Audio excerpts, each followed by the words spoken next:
مضل له ومن يضلله فلا هادي له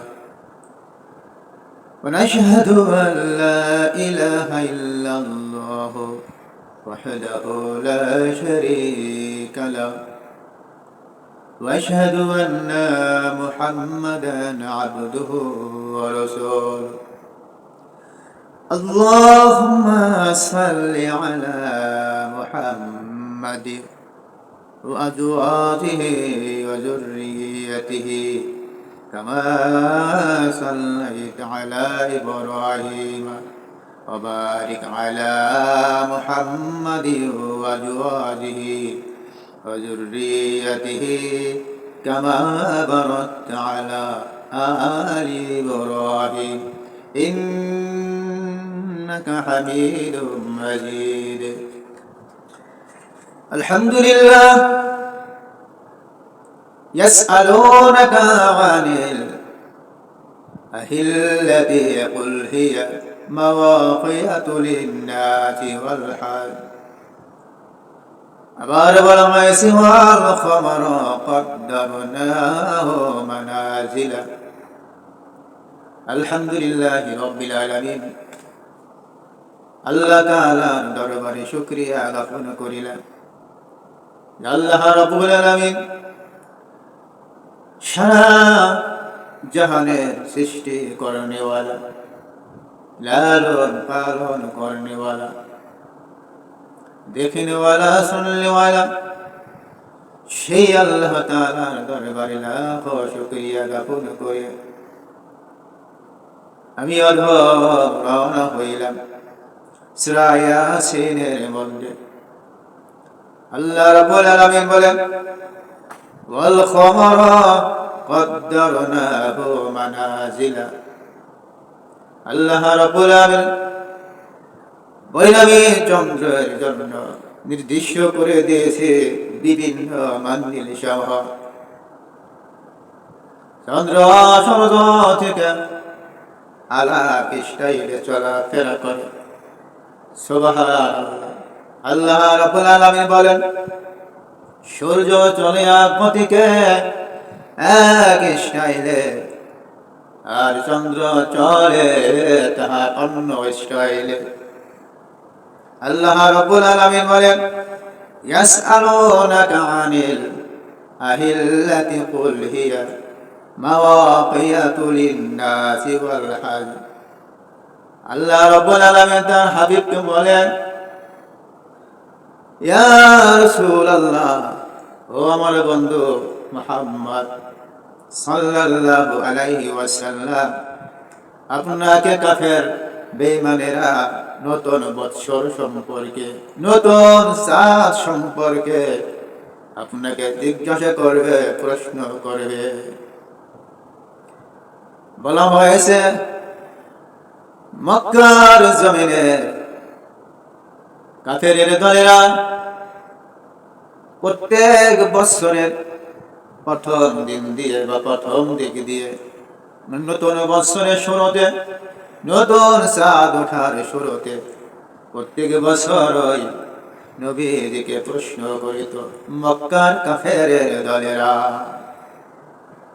সেই সম্পর্কে আল্লাহ রাব্বুল আলামিন কোরআনে কারিমে ইয়াসিনের মধ্যে বলেন ইয়াসআলুনাকা আনিল আহিল্লাতি কুল হিয়া মাওয়াকিয়াতু লিন-নাসি ওয়াল হজ হে আমার হাবিব আপনাকে নতুন চাঁদ সম্পর্কে নতুন বৎসর সম্পর্কে আপনাকে প্রশ্ন করিবে আপনি সুন্দর মতো প্রশ্ন উত্তরগুলো দিয়ে দিবে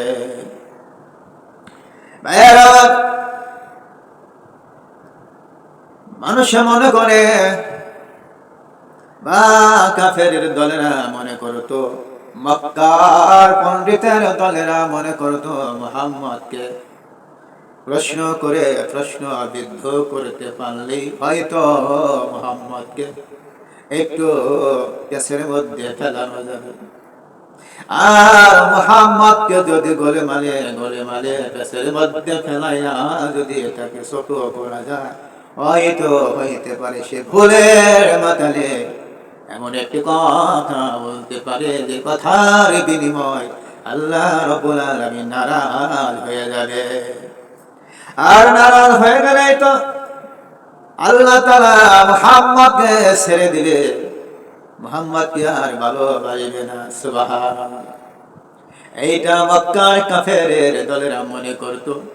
সেই জন্যই মক্কার দল কাফেরের দলেরা, আবু জেহেলের দলেরা, আবু লাহাবের দলেরা, উতবা শাইবার দলেরা অনবরত খেয়াল রাখতো, খেয়াল করতো কি করে কেমন করে মুহাম্মদকে কোন সময় কোন সুযোগে কোন অবস্থায় মুহাম্মদকে প্রশ্ন বিদ্ধ করা যায়।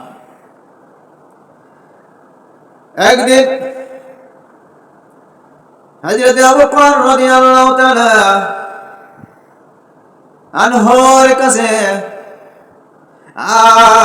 আবু জেহেল আসিয়ে বলল, এ আবু বকর, আমি শুনতে পাইলাম মুহাম্মদ নাকি বলে আর সাত আসমান সাত জমিন, সুবহানাল্লাহ, সাত আসমান পাড়িয়ে দিয়ে সিদরাতুল মুনতাহা পাড়িয়ে দিয়ে আল্লাহ তাআলার আরশে আযমে গিয়ে বলে মুহাম্মদ মেরাজ করে এসেছে। এ আবু বকর, আমি আবু জেহেল শুনলাম মুহাম্মদ বলে আজ মেরাজ করে এসেছে।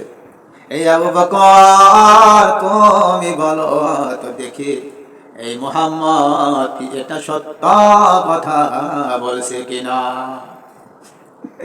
আল্লাহু আকবার। আবু জেহেল অনেক সময় মুহাম্মদকে প্রশ্নবিদ্ধ করার জন্য সুযোগ খুঁজত, যে কোন সময় কোন সুযোগে মুহাম্মদকে প্রশ্ন করে প্রশ্নবিদ্ধ করা যায়, দেখি মুহাম্মদ আবল তাবল কোনো প্রশ্নের উত্তর দেয় কিনা।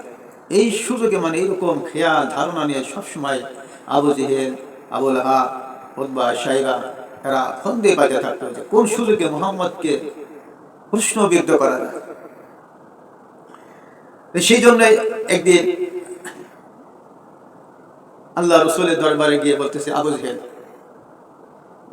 বাতিজা, তুমি তো ডেইলি নিত্য নতুন কথা বলো।